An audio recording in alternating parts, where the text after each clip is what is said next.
আসলে আমার কোনো অনুভূতির কোনো পরিবর্তন হয় নাই। আমার অনুভূতি যা আগে ছিল এখনো তা।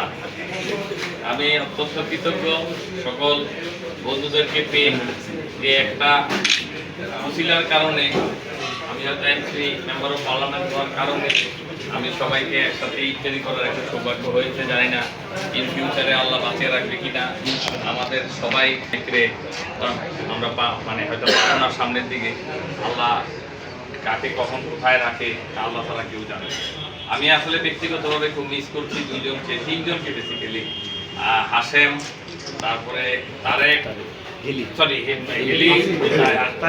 এবং তিনজনকে আমরা সবসময় সকল প্রোগ্রামে তারা একসাথে হইচই করে আমরা প্রোগ্রামগুলো করতাম।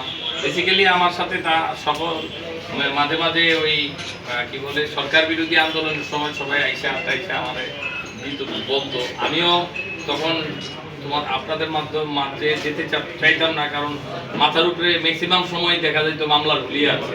কোথা থেকে কারে নিয়ে যেত, আমারে নিয়ে গেলে দেখা যেত আরো 2-3 জনের সাথে নিয়ে গেছে। তো ওই সমস্ত কারণে বন্ধু বান্ধবের সাথে আসলে মিশা হয় না। যাই হোক।